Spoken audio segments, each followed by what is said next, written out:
আসসালামু আলাইকুম। সুপ্রিয় দর্শক, কেমন আছেন? আশা করি সবাই ভালো আছেন। আজকে আমি আপনাদের সাথে যে বিষয়টি নিয়ে শেয়ার করব তা হলো মাইক্রোসফট এক্সেলে কিভাবে আপনারা ডাটা ভ্যালিডেশন করবেন। এক্সেলে অনেক সময় অনেক ডাটা নিয়ে কাজ করতে গেলে আমাদের এই কাজটি খুব প্রয়োজন পড়ে। দেখুন কিভাবে কাজটি করতে হয়। ধরুন এই শীটটিতে এখানে ডিস্ট্রিক্ট বা ডিভিশন বা এরিয়া যে কোনোটা যদি আমাদের একাধিকবার প্রয়োজন পড়ে বা বারবার একই জিনিস বারবার লিখতে হয়, তো সেই জিনিসটা ডাটা ভ্যালিডেশনের মাধ্যমে খুব সহজে আপনারা লিখতে পারবেন। ধরুন আমি এই ডিস্ট্রিক্টগুলি ডাটা ভ্যালিডেশন করব। প্রথমে আপনার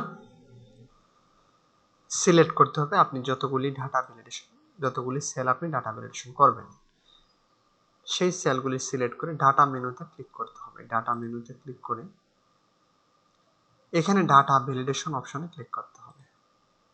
ডাটা ভ্যালিডেশন অপশনে ক্লিক করে এখানে একটা নতুন উইন্ডো আসবে, সেখান থেকে লিস্ট সিলেক্ট করতে হবে। লিস্ট, কারণ আমি এটা লিস্ট আকারে চাচ্ছি। সোর্স মানে আমি কোন ভ্যালুগুলি আমি ডাটা ভ্যালিডেশন করতে চাচ্ছি, কারণ আমি ডিস্ট্রিক্টগুলি আমি ডাটা ভ্যালিডেশন করব।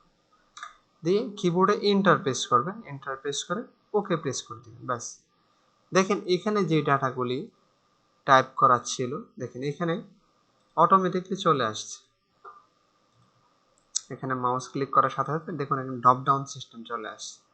তাহলে এখান থেকে আমার যে কাঙ্ক্ষিত মানে ডাটাটা আমি এখান থেকে টাইপ করতে পারবো। এখানে বারবার আমার লেখার প্রয়োজন নেই, খুব ইজিভাবে আপনারা আপনাদের প্রয়োজনীয় ডাটা এখানে ডাটা ভ্যালিডেশন করতে পারবেন। সুপ্রিয় দর্শক, আজকে এই পর্যন্তই। আশা করি বিষয়টি বুঝতে পেরেছেন। এই ভিডিওটি যদি আপনাদের ভালো লাগে তাহলে কমেন্ট বক্সে আপনারা লাইক, কমেন্ট, শেয়ারের মাধ্যমে আপনারা গুরুত্বপূর্ণ আপনাদের মতামত জানাবেন। সবাই ভালো থাকুন, সুস্থ থাকুন। আসসালামু আলাইকুম ওয়া রাহমাতুল্লাহি ওয়া বারাকাতুহু।